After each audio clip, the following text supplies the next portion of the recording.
바울은 자신이 그리스도 예수의 은혜로 말미암아 사도가 되었다라고 하는 말을 강조하고 있습니다.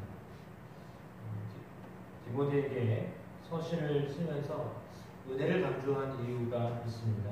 그것은 전에 자신이 비방자요, 박해자요, 폭행자였기 때문이다 라고 밝히고 있습니다. 즉 과거에 잘못되었던 삶을 고백한다는 것은 부끄럽고 창피한 일입니다. 그러나 그럼에도 불구하고 그 말을 하는 이유는 후대에 나와 같은 사람들을 또한 하나님이 사랑하셔서 끊임없이 긍휼을 베푸실 것을 믿기 때문이다 라고 하였습니다. 하나님의 긍휼이 여기심이 아니고서는 하나님 앞에 설 수 없다라고 하는 것을 가르쳐주고 있는데 자신은 죄인 중에 괴수였다라고까지도 자신을 이야기합니다. 그렇게 말할 수밖에 없었던 것은 이야기하였던 것처럼 비방자요, 박해자요, 폭행자였기 때문입니다. 사도행전에 나와 있는 말씀처럼 스데반을 죽이는 일에 앞장섰던 사람이고 그리고 다메섹에도 역시 핍박하기 위해서 예수 믿는 사람을 목에 가지고 죽이게 하고 뭐 이런 일을 하기 위해서 나왔던 사람이었는데 그러한 사울을 예수님이 다메섹 도상에서 만나 주셨기 때문입니다. 그래서 한편으로 보면 하나님이 하시는 일에 대해서 납득이 안 가는 모습을 보여주고 계십니다. 왜냐하면 예수님을 향하여서 좀 좋은 마음을 가지고 따랐던 사람을 사도로 세우시면 좋은데 그게 아니라 예수님을 핍박했던 사람이었고 예수 믿는 사람을 죽였던 사람인데 그 사람을 예수님이 사도로 더군다나 이방인의 사도로 부르셨다라고 하는 것을 보았을 때 예수님이 왜 그런 사람을 선택하셨을까 라고 하는 질문이 당연히 있게 됩니다. 근데 바울의 오늘 고백처럼 나 같은 죄인도 나 같은 죄인 중에 괴수도 긍휼을 입는다 라고 하는 것을 보여주기 위함이다 라고 하였습니다. 그 이유는 13절에 이렇게 나와 있습니다. 도리어 긍휼을 입은 것은 내가 믿지 아니할 때에 알지 못하고 행하였습니다 라고 했습니다. 그때 내가 예수님을 알지 못하였기 때문에 그렇게 행하였다 라고 했거든요. 그러면 뒤에 보면 이제 후메네오와 알렉산더라고 하는 사람이 나옵니다. 이 사람들을 향하여서는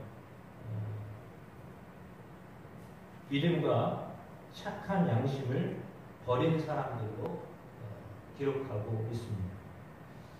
그래서 이 사람들을 사탄에게 내어주었다라고까지 말했습니다. 그러니까 이 사탄의 앞잡이 노릇을 하는 사람들이다라고 했고, 그러니까 이들은 양심도 저버렸고 믿음에 대해서도 파선한 사람들이다라고 했습니다. 이제 어떻게 보면 바울의 경우는 알지 못하여서 이런 일을 행했다라고 했지만 이 사람들의 경우는 아는데 타락한 거죠. 이거는 경우가 완전히 다릅니다.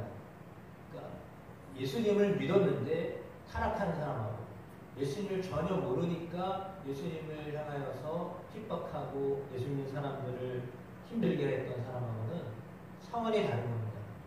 그러니까 믿음을 가지고 있다가 타락한 사람들, 믿음을 저버린 사람들하고 전혀 믿음을 가지고 있지 않았던 사람들이 행했던 것하고 이거는 이제 왜냐하면 그것은 하나님이 베풀어 주신 은혜를 아주 무시하는 것이기 때문에 그렇습니다.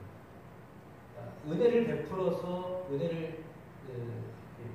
은혜로 인하여서 다 은혜로 인하여서 믿음을 갖게 된 거잖아요.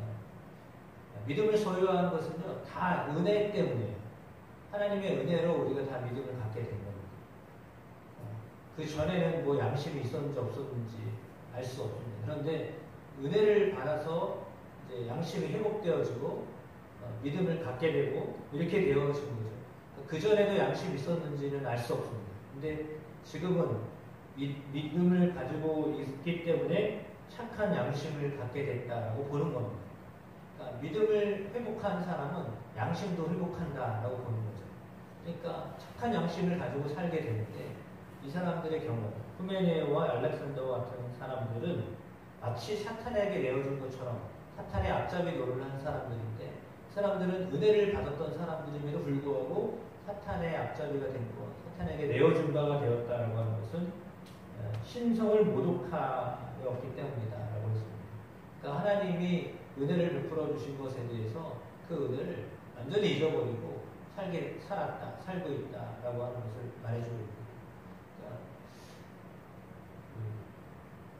점점 더 양심의 선한 양심에 따라서 살아가야 되고 믿음으로 살아가야 되는데 그 믿음을 강조하지 아니하고 양심에 버릇기는 일을 그냥 하고 이렇게 되어지는 것을 보니까 이들은 은혜를 잊어버린 자들이죠.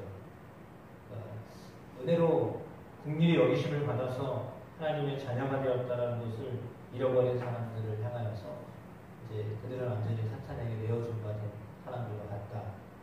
어떻게 할 수 없다는 거죠. 가능성이 없다라고 이렇게 보았습니다.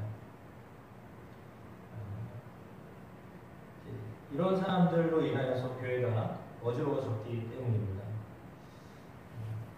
그래서 이런 사람들도 있는데 너희가 은혜를 계속 받고 믿음으로 살고 있다는 거 그거 정말 감사한 것이다라고 하는 거죠. 한편으로는 은혜를 받고 타락하고 떨어지는 사람도 있습니다. 그러나 그렇지 않은 사람들도 대부분의 사람들은 그 은혜에 대해서 감사하게 생각하고 그 은혜로 사는 것에 대하여서 잊지 않고 살아가는 사람들이다라고 볼 수 있습니다. 예, 우리를 향하여서 16절의 말씀처럼 그리스도께서 먼저 일체 오래 참으심을 보여주셨기 때문입니다. 우리를 향하여서 먼저 모든 것을 다 참아주셨기 때문이다 라고 했고 하나님의 은혜가 아니면 하나님 앞에 설 수 없는 존재다라고 하는 것을 깨닫고 그 은혜를 붙잡고 하나님 앞에 서는 사람, 은혜가 얼마나 값진 것인지를 알고 십자가의 은혜로 살아가는 사람들, 그런 사람들이 진정으로 믿음의 사람들인데 그 십자가의 은혜를 잊고 사는 사람들은 어떻게 해야 되는가? 오히려 본문의 말씀에 나와 있는 것처럼 영원하신 왕, 곧 썩지 아니하고 보이지 아니하고 홀로 하나이신 하나님께 존귀와 영광이 영원 무궁하도록 할지어다 라고 하였는데 아마도 이 후메네오와 알렉산더와 같은 경우에는 하나님께 영광을 돌리지 아니하는 그런 모습을 충분히 보여주었다라고 볼 수 있습니다. 정말 모든 영광을 하나님 앞에 돌려드리는 영원하신 왕에게 썩지 아니하시고 보이지 아니하시고 홀로 하나가 되시는 그 하나님께 존귀와 영광을 올려드리는, 왜냐하면 우리에게 은혜를 베푸셨기 때문에 그분을 늘 놓치지 아니하고 이렇게 그 하나님께 영광을 올려드리는 정말 여러분의 삶이 되어 주시기를 축복합니다. 은혜로 시작하여 은혜로 마치고 그 은혜를 붙잡고 살아가는, 그리고 그 은혜를 또한 세상과 사람들과 함께 나누는 그런 삶이 되어 주시기를 주의 이름으로 축복합니다. 성경의 예수님은 빚진 사람들을 향하여서 예화로 말씀하셨습니다. 1만 달란트 빚진 사람과 100달을 빚진 사람, 1만 달란트 빚진 사람이 탕감 받았는데 가다가 자기 동료 100데나리온 안 갚았다고 하고 이렇게 대하는 사람의 모습을 보면서 은혜를 잊어버린 사람의 모습을 상기시켜 주셨습니다. 우리는 모두 다 엄청난 은혜를 받은 사람들입니다. 하나님의 은혜로 하나님의 자녀가 되었고 하나님의 나라를 상속받은 사람이 되었습니다. 하나님의 나라를 상속받은 것은 엄청난 은혜입니다. 말할 수 없는 은혜입니다.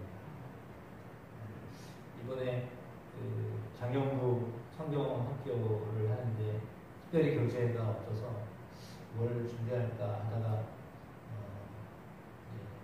죽음에 대한 이야기를 함께 하려고 합니다. 좀 무겁긴 하지만 실제적인 이야기이기 때문에 죽음에 대한 이야기를 하려고 합니다.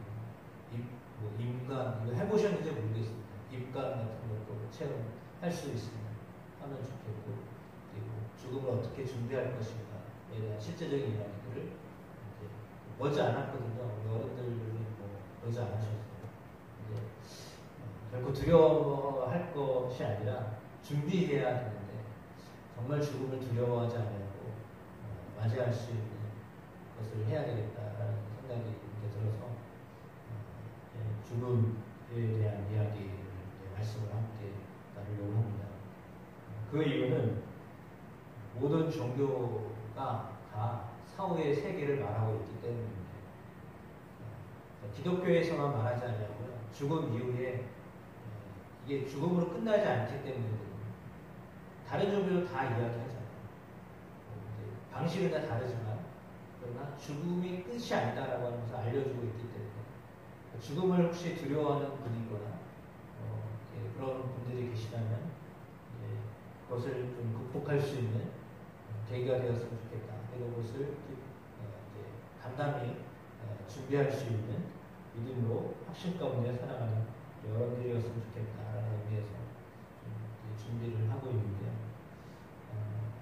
믿음은 바로 지금 그리고 죽음 이후에 그 세계를 준비하는 것을 의미합니다. 그 세계에서 하나님이 보실 때 부끄럽지 않은 삶을 살아드려야 하는데, 예를 들어서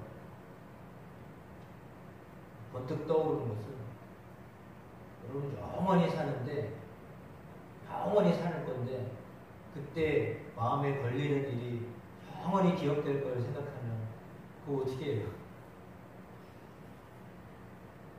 잠깐 보는 거는 괜찮지만 영원히 볼 건데 영원히 보는데 기억 속에 안 좋은 저기가 있어가지고 항상 그 사람 보고 항상 그 사건 생각하면 그게 마음에 걸려서 영원히 어떻게 살아요?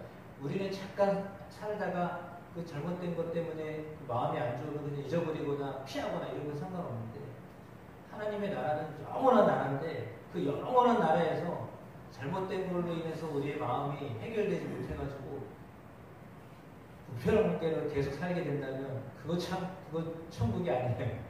어떻게 보면 천국이 아닐 거 아니에요. 얼마나 괴롭겠어요. 그렇죠? 그래서 이거는 정말 이런 하나님의 나라에서 우리가 어떻게 가릴 것 없는, 그러니까 어떤 문제들이 다 해결되어진 상태에서 만나야지. 그렇지 않으면 그 나라에서 어떻게 얼굴을 보겠어요? 그런 생각을 안 해보시나요?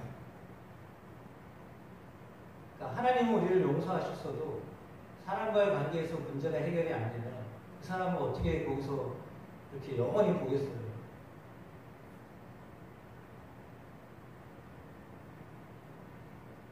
너무 괴로운 일이에요. 믿는 사람이 아니라면 상관없는데 똑같이 믿는 사람이라고 하면 더군다나 더 문제예요. 그래서 우리가 죽음을 어떻게 준비해야 될까라고 하는 문제를 생각하면서 참 믿음은 은혜다. 그 은혜가 우리 가운데서 먼저